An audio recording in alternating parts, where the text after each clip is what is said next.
Go ahead and introduce you quick. Yes. Okay, and then you can get started. We want to hear what you have to say. So Dr. De Jesus Crespo is an assistant professor in the Department of Environmental Sciences at Louisiana State University. She holds a PhD in integrative conservation and ecology from the University of Georgia, and a Master of Science and a Bachelor of Science degree in biology from the University of Puerto Rico.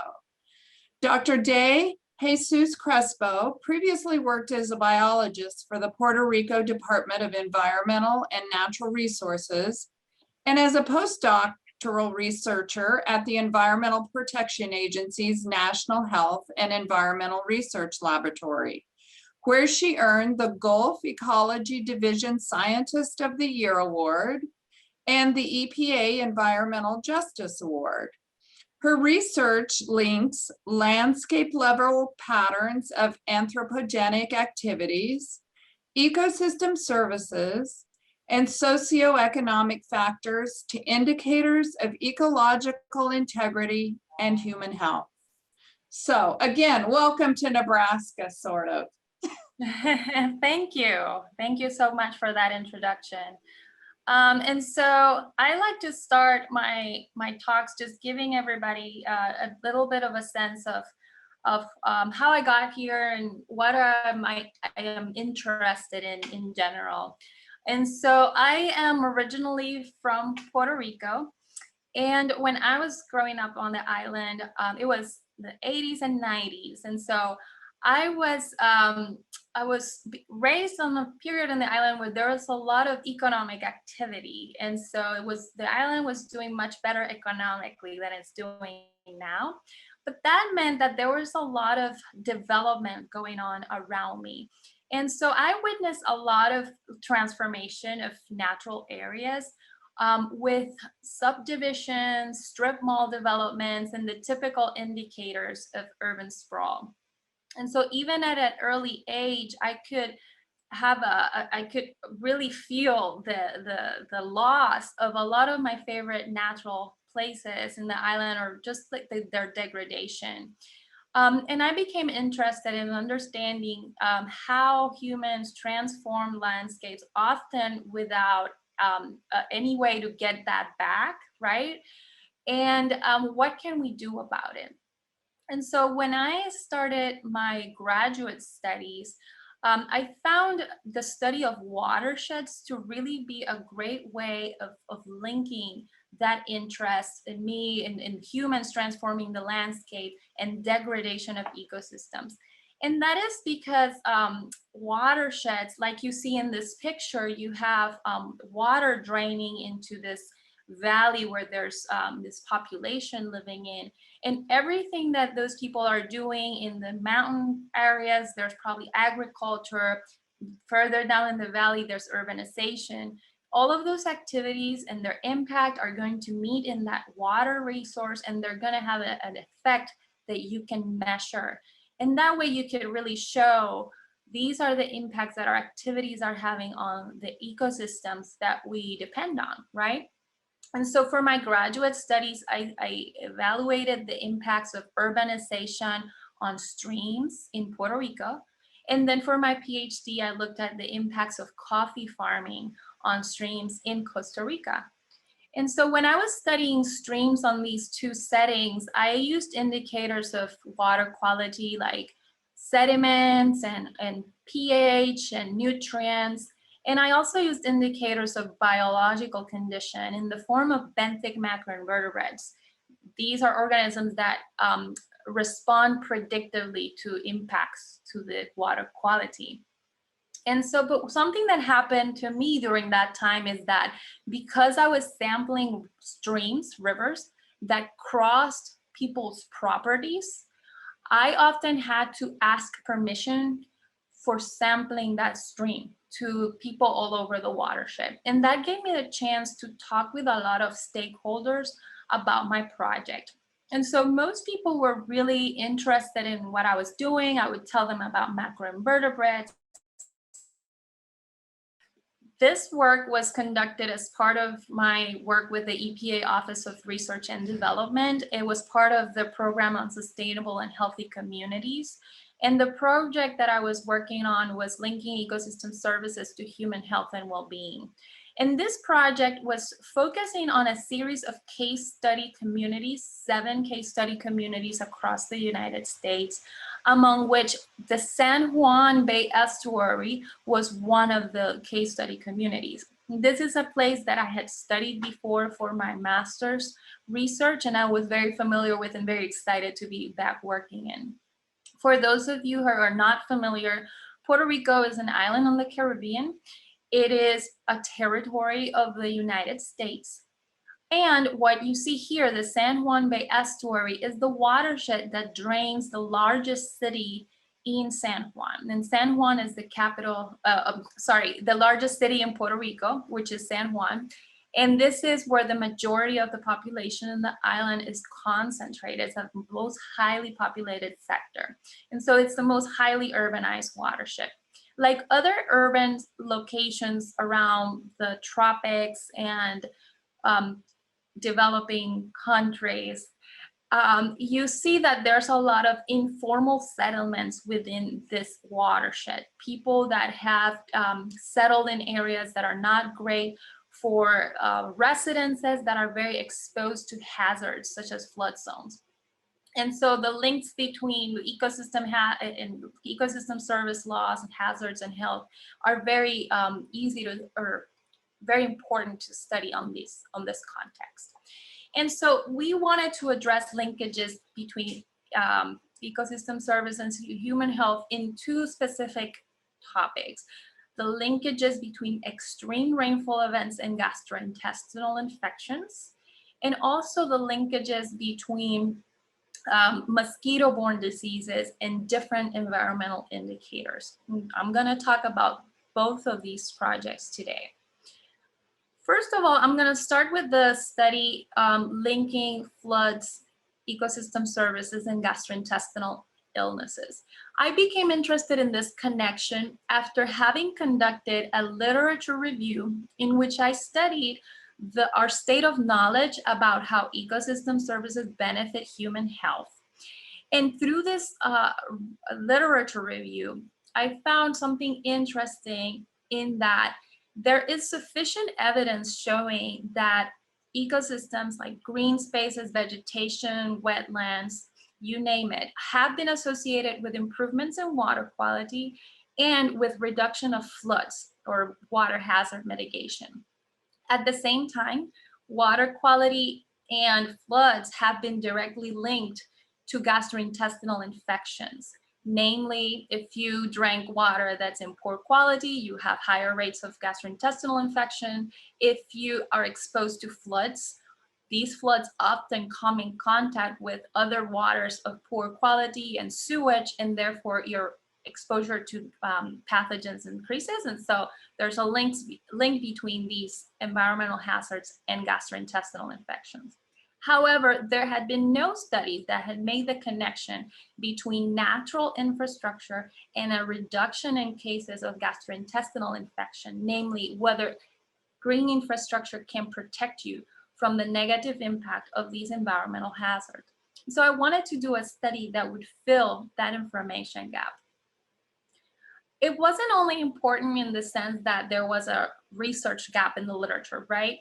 The communities in the San Juan Bay Estuary were also interested in this topic. And so as we were developing this study, we were working with stakeholders in the San Juan Bay Estuary, and we had regular meetings with them, and we evaluated also their management documents, and we were able to identify what were their priority ecosystem services, what are some health benefits that they're concerned with, and what are some management decisions that are within their reach and that they wanted to execute. And when we did that evaluation, we were able to confirm that the issue of flooding, the issue of gastrointestinal infection, and the issue of restoring natural infrastructure was something that was important to them. And so it is not only important for me as a scientist, but also for the community to solve a problem that they have that they're interested in managing for. Okay, and so to address this question, I basically developed this very basic conceptual model to try to illustrate what are the things that I was going to measure. First, there's the ecosystems and the indicators of ecosystems. And so I did, across the coast of Puerto Rico, a characterization of land cover and soil types using existing databases for landscape analysis.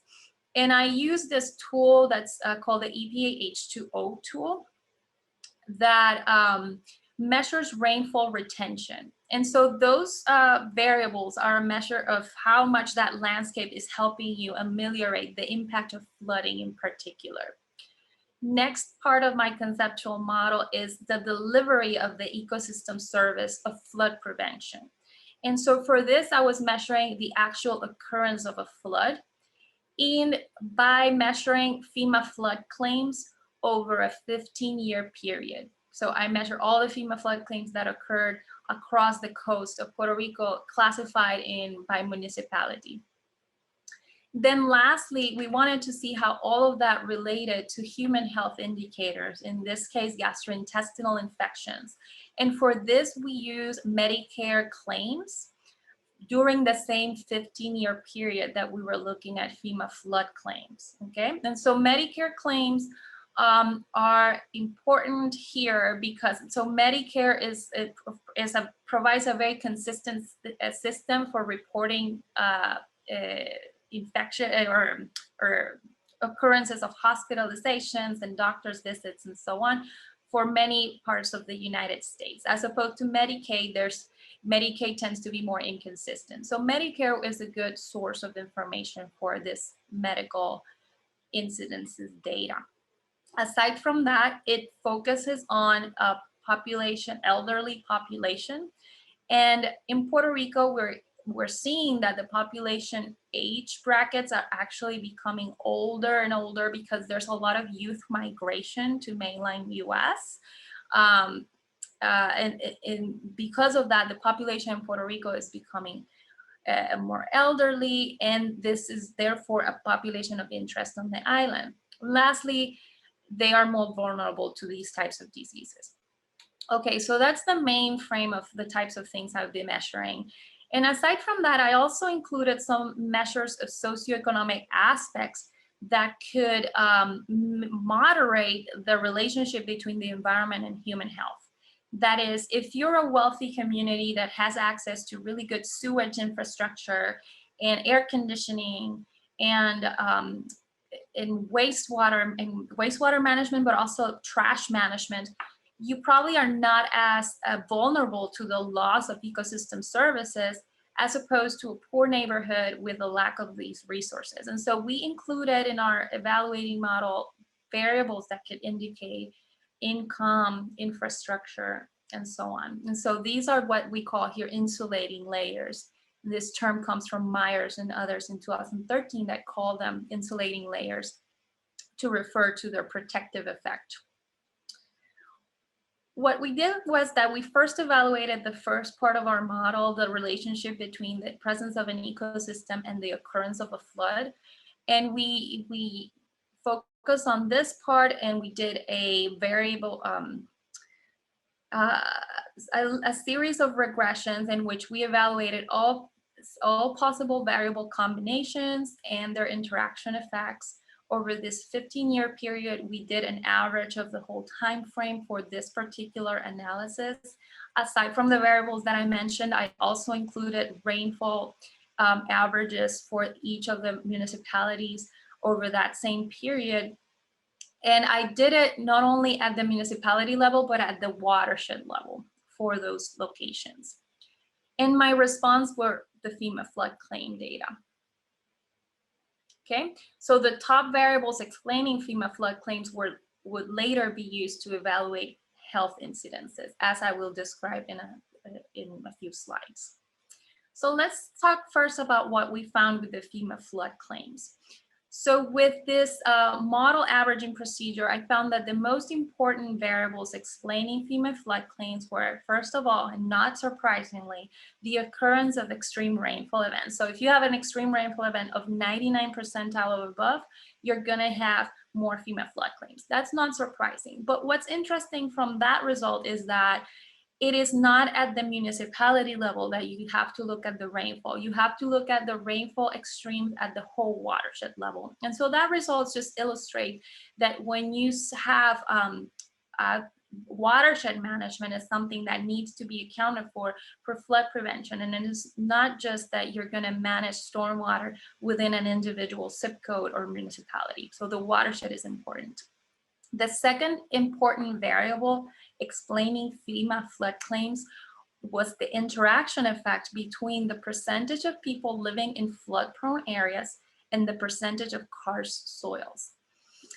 And so karst soils are a type of soil that you find in that create cave systems. They are highly infiltrating.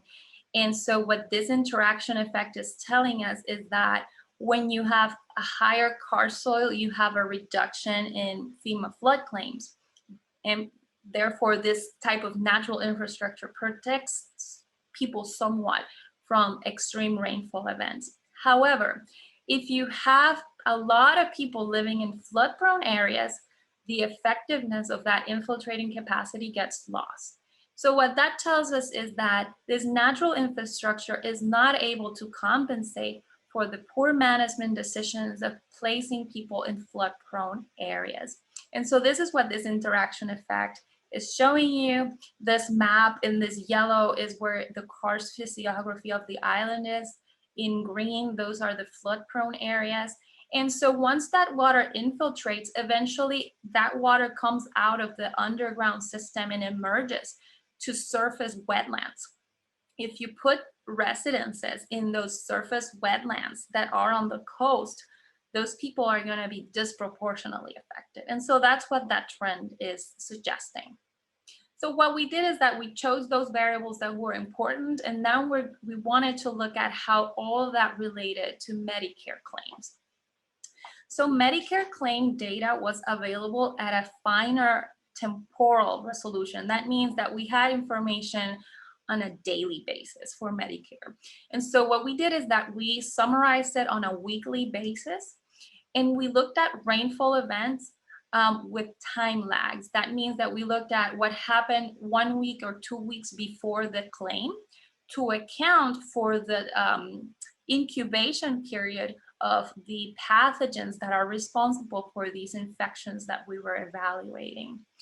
And so we looked at this extreme rainfall events, the percentage of karst, people living in flood zones, and we added other variables that we thought were important, even if they weren't related to flood claims. In this case, just overall watershed rain retention, sewage density were added. And so what we did with this data, before I move on to this other slide, is that we used this spatial temporal analysis called INLA SPDE. And this is a model that accounts for the background spatial and temporal aspects that can define what's happening with your explanatory variable. So that's what I'm going to talk about in the next few slides. For Medicare claims, there was a spatial trend that showed that the southwest of the island had a higher than average odds ratios of having a gastrointestinal infection. That means that this side of the island, for reasons that are not accounted for in this model, is experiencing higher gastrointestinal infection during that time period. So the model accounts for that and controls for that. It is not clear why this area would have higher gastrointestinal infections, but there are some clues. This is an area that has been studied before.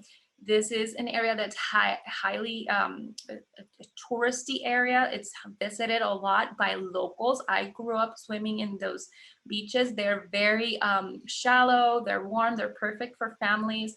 And there's also not that much sewage infrastructure in that area. There has been reports of wastewater management problems in that region of the island. And when you combine those two aspects, the recreational swimming with wastewater management issues, you can see higher infection rates. And previous studies have actually confirmed this for this part of the island. And so our study just provided support for that trend.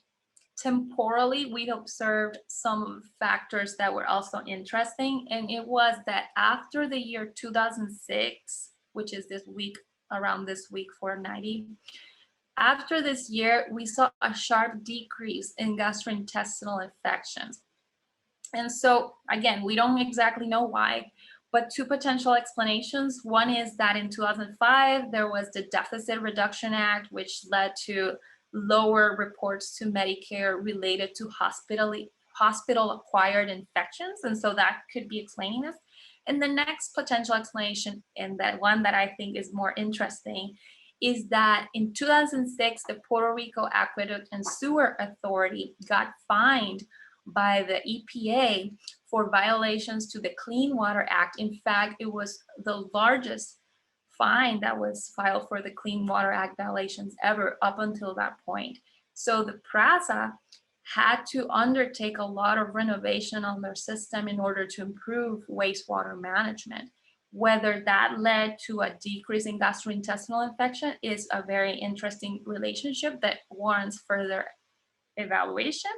But at this point, it's just speculation on my end.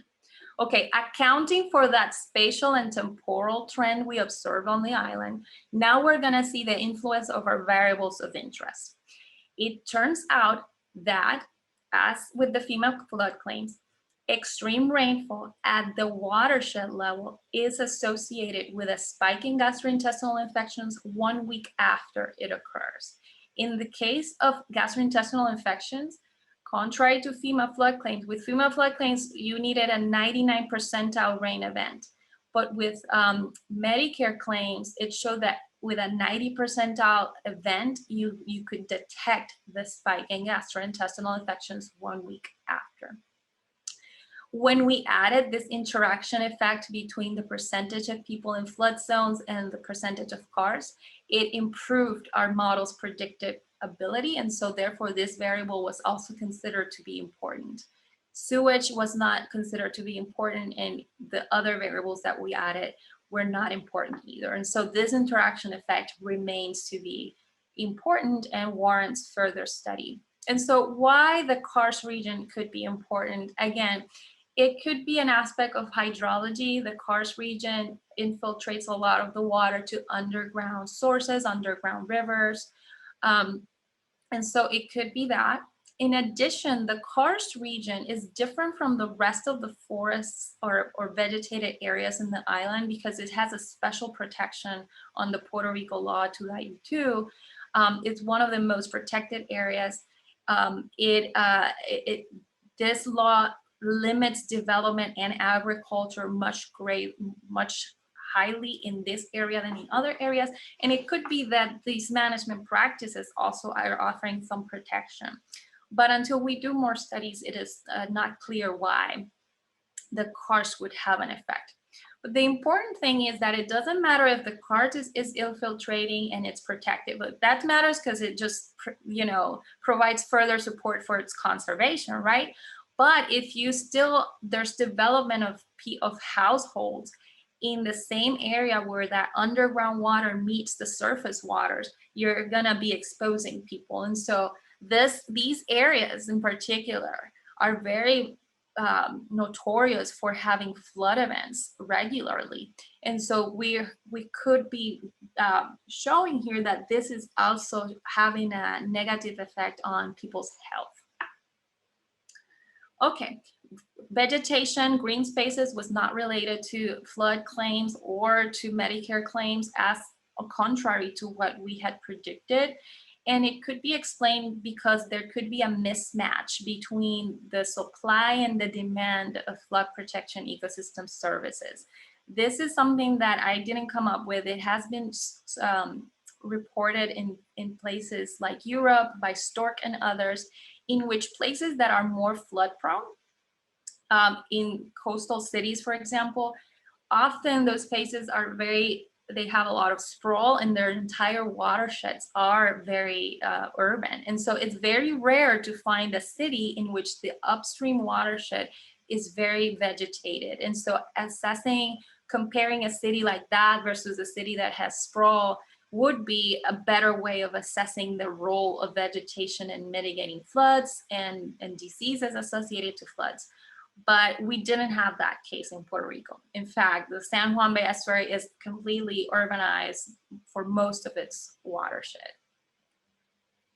So the results of this study were published on this paper. If you're interested in getting more details, I invite you to refer to that publication and let me know if you have more questions related to that. But now I'm going to move on to the second study that we conducted with San Juan Bay Estuary, and that was related to mosquito-borne diseases. The communities we were working with were very interested in mosquitoes and mosquito vector diseases, and the reason why is because during the time of this project, it was the middle of the Zika epidemic. That was 2016.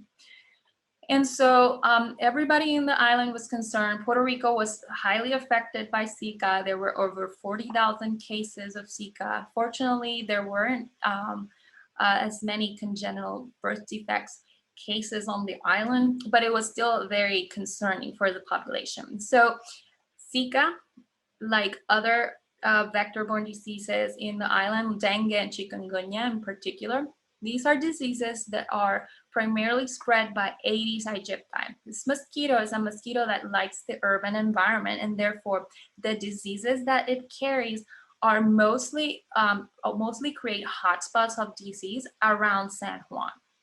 And so the reason why is because these are mosquitoes that feed on human blood, and they're going to be where most of the people are. That's one reason.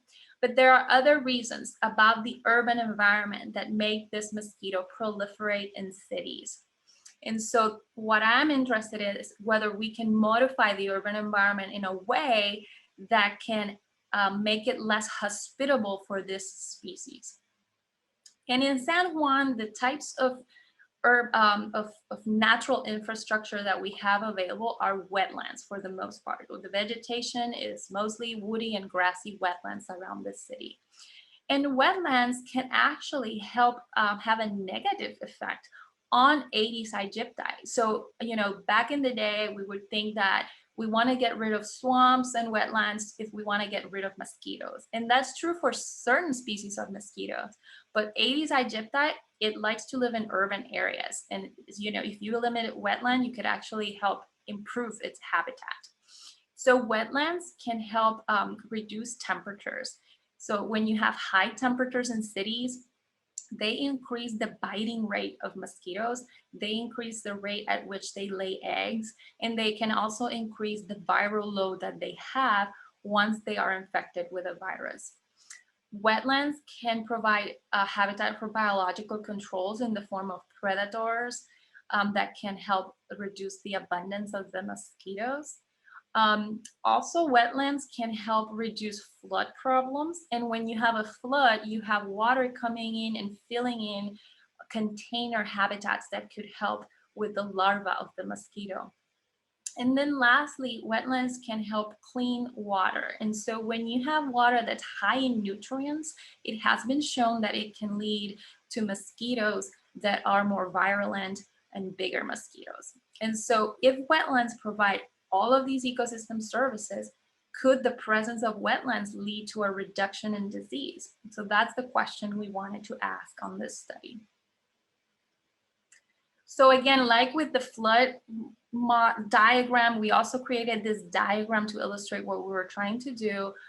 Higher wetlands, we were hypothesizing would lead to an increase in ecosystem services that we will measure, and that would be related to a reduction in cases of infections. And in this case, we didn't focus on Zika because we didn't have data on Zika at that point, but we had historical data on dengue, which is another disease vector by this mosquito. Like with the flood issue, we also included insulating layers into our predictive models. Things like sewage, housing quality, median income, and population density. And this photo illustrates really well my point. Behind this line of trees, there's a canal that floods regularly. When that canal floods, it can fill these container habitat, these tires, and it's going to bring all that, those nutrients and all that water is going to be filling this container and creating habitat for mosquitoes. If you remove this line of tree, the flooding is probably going to be more frequent. If you remove this tree, the temperature is going to be higher. And all of those are factors that could help exacerbate the problem with mosquitoes. Now, if you live in a house like this, that's very important because you don't have screens, you don't have air conditioning that protects you. But if instead of these houses, you have condos that are completely shut off from the outside environment, it really doesn't matter. And so that's what I mean with these insulating layers. Okay, so these are maps that we created for the San Juan Bay Estuary. Basically, the first thing, the one on the left illustrates census blocks in the coast of the San Juan Bay Estuary. That's where we focus, and we measure dengue cases per person. We also measure the percentage of wetland cover. We measured water quality, and that's important for this forum because this is a watershed and a water quality group, right? So we measured water quality to measure nutrients and salinity level, and we extrapolated those values into the nearby census blocks. Aside from that, we measured temperature, and so we use Landsat imagery to measure temperature using remote sensing. We measured vertebrate richness as an indicator of more habitat for species that could help biocontrol. We measured, this is the map of nitrogen that resulted from these data points. And then we measured flood area using FEMA hazard zones. And so we also had indicators of socioeconomic aspects from the US Census. Okay, and so these are the results. We basically put all our variables in a model averaging procedure and selected the most important explanatory factors. And we found that the ones that are in red are the ones that I'm going to discuss and that were the most important ones. As expected, we saw that woody wetlands have a negative effect on dengue occurrences. And so higher woody wetlands lead to lower dengue cases. Temperature, we have that minimum surface temperatures, as they go up, dengue cases also go up. Nitrogen levels, as expected, as nitrogen levels go up, dengue cases go up as well. Salinity has the opposite effect. Salinity goes up, dengue levels go down, and this is because the types of mosquitoes that transmit dengue do not like high salinity. As flood area increases, dengue cases go up. And so all of the relationships that we found were following our prediction. And so from these variables, I want to highlight nitrogen and salinity again, because I know this is a water quality group, and these are things that we don't think about when we're managing for watersheds, that when we change the hydrology, we change the water quality of our systems, it could effect, I paralyzed for a minute. It could have an indirect effect of the water quality on the production of mosquito vectors that we may not think about immediately. Higher runoff rates potentially lower salinity in estuarine environments. And we know that salinity provides some level of protection against these mosquito vectors. And so these are interesting ramifications of this research. Okay, but the main question of this project was whether wetlands were providing ecosystem services for the benefit of human health. So what we did is that we compared the variability explained by wetlands with the variability explained by our ecosystem services. And we used this variation partitioning analysis to see which variability was shared, which variability was not. What we found was that the explanation provided by wetlands is in part also explained by its role on reducing surface temperature. And that's what this graph is showing you. The role of temperature and the role of wetlands is partly shared, okay? So that means that the ecosystem service of ameliorating temperatures by wetlands is having a measurable effect on reducing dengue cases. And so with this information, we can share it with our stakeholders and just show them how we would predict things to look at if you increase wetland cover in your area, how much dengue cases you would expect to see reduced if you take our model by heart. And of course, that we communicate that these are simplifications on very complex disease dynamics, but at least we can provide them with a starting point that they can use to support their management practices. At the time of our research, they were actively reforesting mangroves for other ecosystem services like storm surge protection and fisheries. But now with this information, they can also justify these practices with issues related to public health benefits. And so the results of this study were published on this paper that you can refer to if you have more questions. And so I want to finish off with just mentioning some of the things that I'm doing now and I'm interested in. In this study, we found that part of the reason why wetlands are important is because they help reduce temperature. But there were part of the variability explained by wetlands that were not explained by my other variables that I measured. And that's what I'm interested in figuring out. Why are wetlands so important? I have a hypothesis that I'm exploring. One of the issues that I didn't measure was the presence of other mosquitoes in wetland area.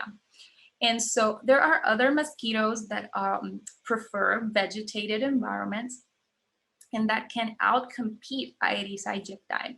And one of these mosquitoes is Aedes mediovittatus. It's a different type of Aedes. This mosquito likes to live in cooler, more vegetated areas. It has also been shown to be a superior competitor to Aegypti. If you put both of them in a tire, Aedes mediovittatus will win and would outcompete Aegypti. Another thing is that Aedes mediovittatus can carry dengue, but it's a less effective transmitter of dengue because it also likes to bite other non-humans, like other vertebrates like bats, pigs, and horses, which are some of the mammals that you can find roaming around in the San Juan Bay estuary. And so if you have a mosquito that is infected with dengue, but then it goes off and bites a pig, that dengue is going to die there. It's not going to continue to be transmitted. And so I'm interested in studying the potential for these more rural species to act as developing a dilution effect on the presence of dengue on the island. Is something that hasn't been studied before, but it's something that has been suggested for the species that exist in the United States. And so in the United States, we don't have mediovittatus, but we have albopictus. This is the most prevalent form of Aedes that we have in the southern US. This is a mosquito that invaded from Asia and outcompeted Aegypti to the point where Aegypti is very rare. And in places where Aedes albopictus has outcompeted Aegypti, you don't see dengue outbreaks. And therefore, that's something that could be happening at a smaller scale in Puerto Rico, but nobody has assessed it. And so that's what I'm, interested in studying these days. Also doing some trial in New Orleans, until I can travel back to Puerto Rico. Because of COVID, I'm sticking around locally and looking at the interaction between albopictus and Aegypti, because in New Orleans cemeteries, those are one of the few places in the United States where you could find both species interacting. And so I'm spending my days looking at those two species and seeing how they relate to each other. Okay, and so just to conclude, the application of landscape analysis and geospatial tools to evaluate current and historical data sets help us evaluate linkages between ecosystems, ecosystem services, and human health benefits. When you combine this landscape level approach with stakeholder engagement, engaging with whoever's present in that landscape that may be interested in that topic, you can define research questions that are very timely and that can help solve problems that would lead potentially to community-led management of human health and well-being. Okay, and so with that, I would like to thank my collaborators, the people from the CDC dengue branch who provided a lot of data. the US EPA collaborators for these projects, the University of Southern Mississippi and their entomology lab, and all the community groups that helped us throughout these research projects. And thank you for coming today.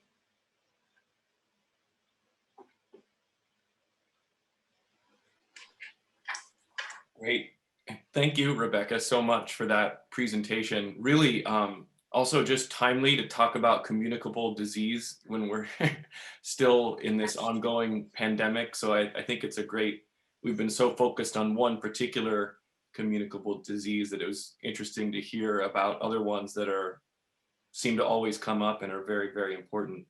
I want to encourage people to send in all of their questions in the chat. I'm sure there's questions both from the audience and from some of our students.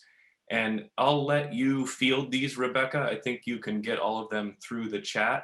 Okay. But we have about 17 minutes for questions. So oh, I can see the chat now. Okay, okay. Let's see.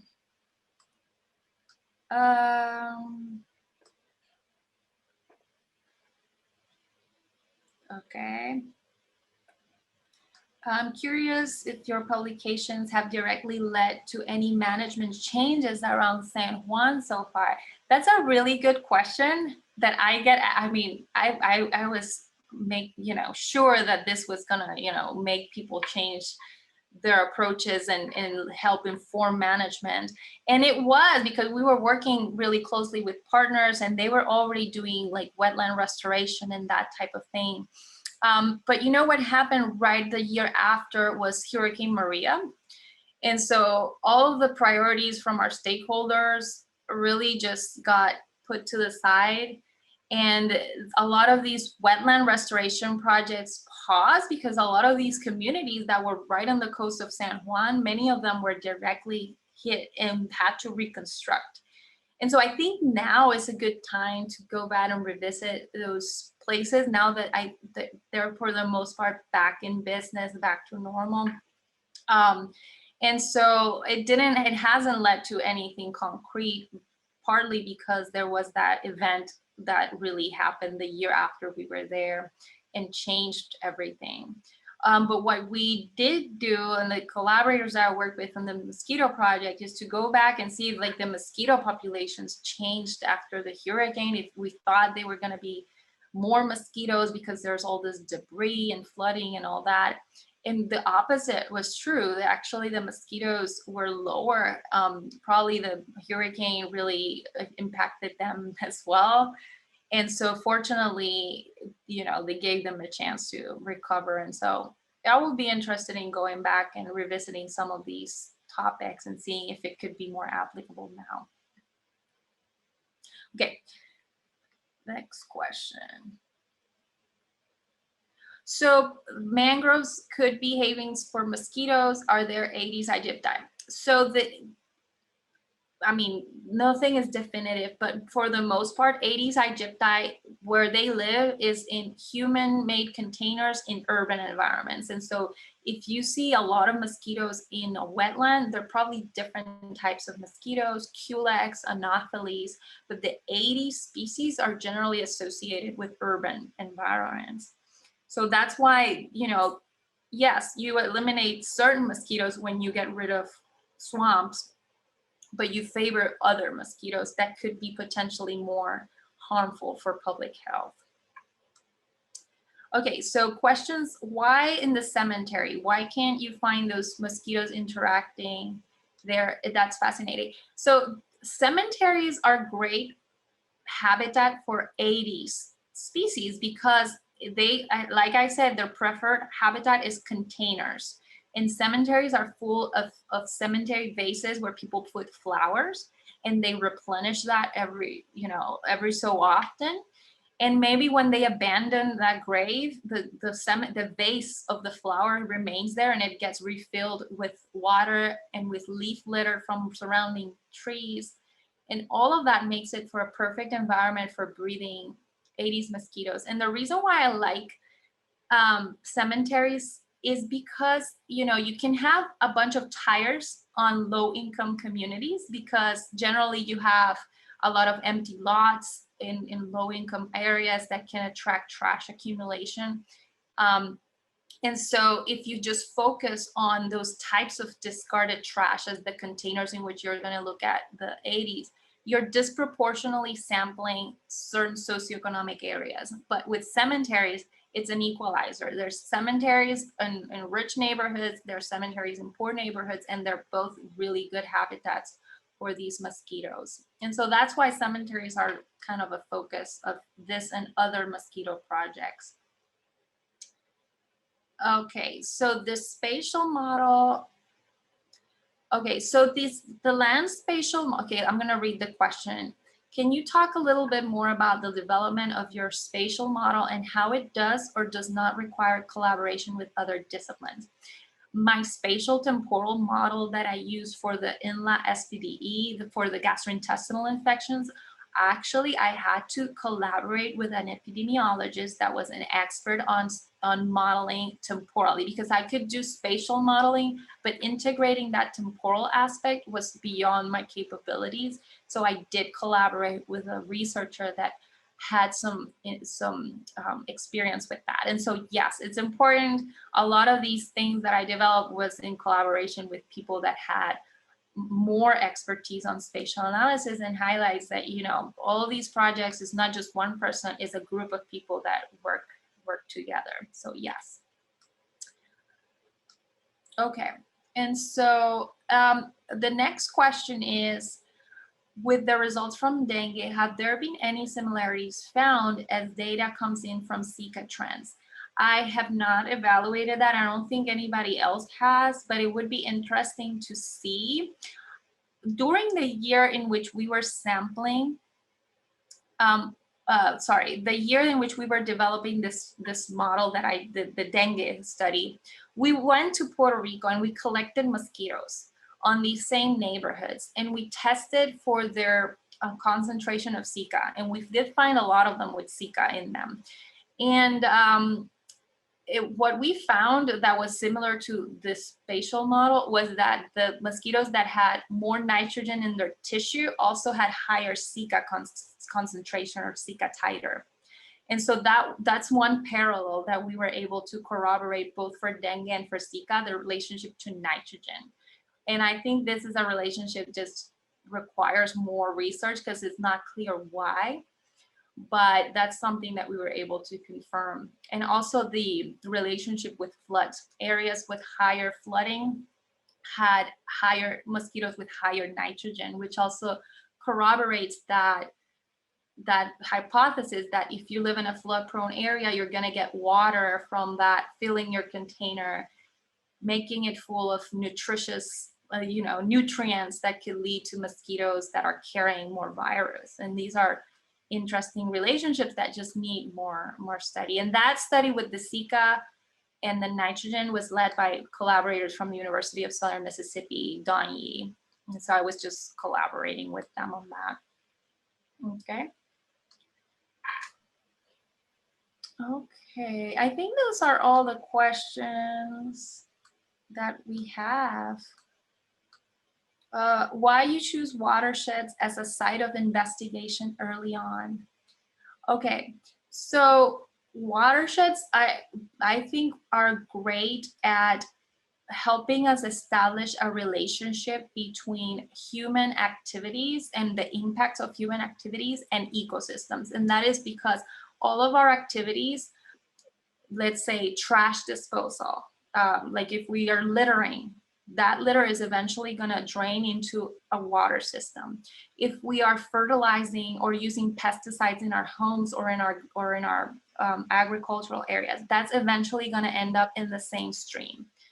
So all the activities that we do that cause pollution, it meet in the river. And so you could just look at what's happening in the watershed, map where people are, what are they doing, and then go to the river and measure the water quality and look at the insects and the fish and whatever's there to have a good sense of how our impact leads directly to changes in the ecosystem. So that's why watersheds are really great for that.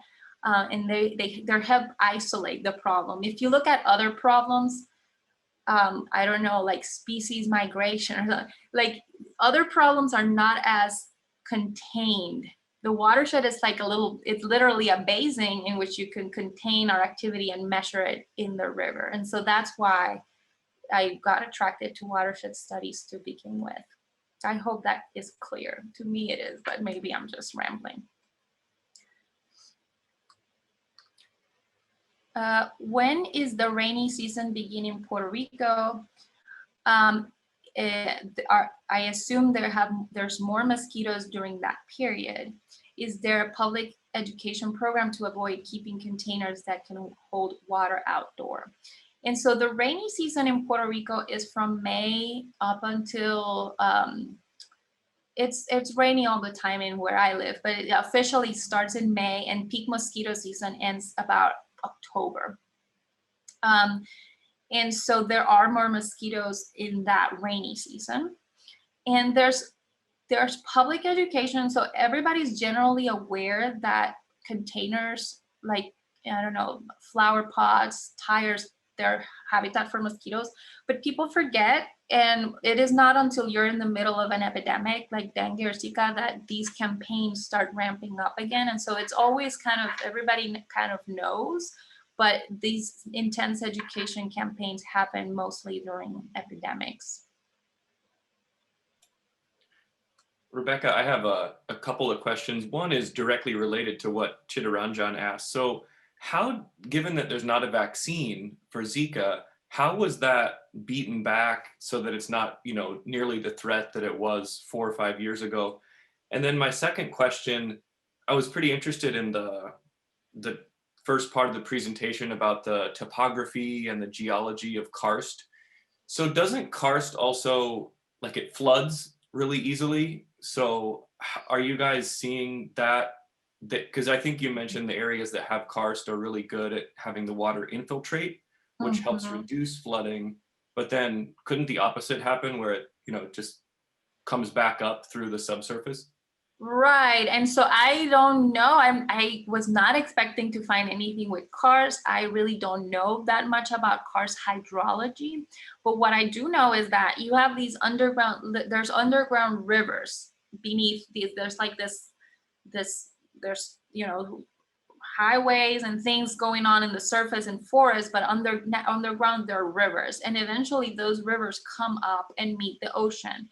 But I think the areas in which they do so, and if you have people located nearby those areas, then you see more FEMA floodplains and more gastrointestinal infections associated to those people in the when it emerges, you know. So it could, that's why the relationship we found was an interaction effect. So on the one hand you have infiltration, but on the other hand you can have an impact. So, you know, I don't know if I could show you the slide real quick if I'm still sharing, but it was very confusing to me as well, because I wasn't expecting to find that, but let's see, where is it? Am I still sharing? Oh, can you see that? Yep. Okay. Here it is. So this is the relationship a little bit in more detail. So in the top graph, there's percentage of people in flood zones. So as they increase, this relationship between the FEMA claims and the percentage of karst changes. And so when you don't have people in flood areas, you know, karst is somewhat protective. But if you do have a lot of people in flood areas, then that relationship kind of reverses. And I think it's a little bit like what you're saying. And so that's how we basically interpreted it, that you kind of, these communities are located in the places where some of this water is emerging to join surface water bodies.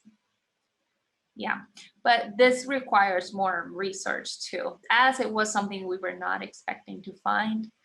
I'm not really sure. And so for your other question about Zika, I'm afraid I have somewhat of a similar answer in that I don't know. I'm not an epidemiologist and I'm not an expert on Zika virus, but I could hypothesize that if there was some level of immunity, there was a lot of Zika circulating. We were able to detect it in the few mosquitoes that we collected in 10 days. There were a lot of mosquitoes that had Zika in it.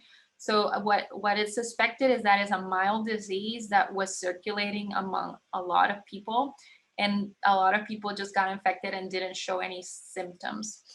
And that it's like with dengue, there are periods in which you have massive epidemics and it disappears for a while and then emerges again as more vulnerable people are around. And that's why in the dengue model, we included the percentage of teenagers, which are kids from 10 to 15, I think we put, or 18, which may be more vulnerable to dengue infections at any point in time, because they may not have immunity and they may be more outside. And so those are things that are kind of, we try to integrate.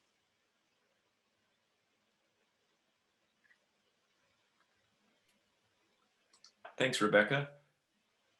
Unless anybody has a last minute question, I think we'll bring this seminar to a wrap up. I just wanted to thank everybody for tuning in and give a special thanks to Rebecca for presenting a couple of her pieces of research today. And it's been a bit of a great series so far, and we're going to continue it in 2 weeks' time with another. We're going to take another trip even farther away. We went to Puerto Rico today, and in 2 weeks' time on March 31st, Dr. Bolat Uralbekov, who is an assistant professor of inorganic chemistry at Al-Farabi Kazakh National University in Kazakhstan, will be talking about some of his research, and that's going to be very fascinating. If you want to review this talk as well, we'll post it on our YouTube channel, youtube.com/Nebraska Water Center. And that the talk for today should be up in the next 1 or 2 days. So just want to again say thank you everyone for tuning in. I'm Jesse Starita. Thanks again, Rebecca, and please stay safe in the inclement weather and tornadoes and whatever else is coming your way. Thank you so much for the invitation. Adios. Bye.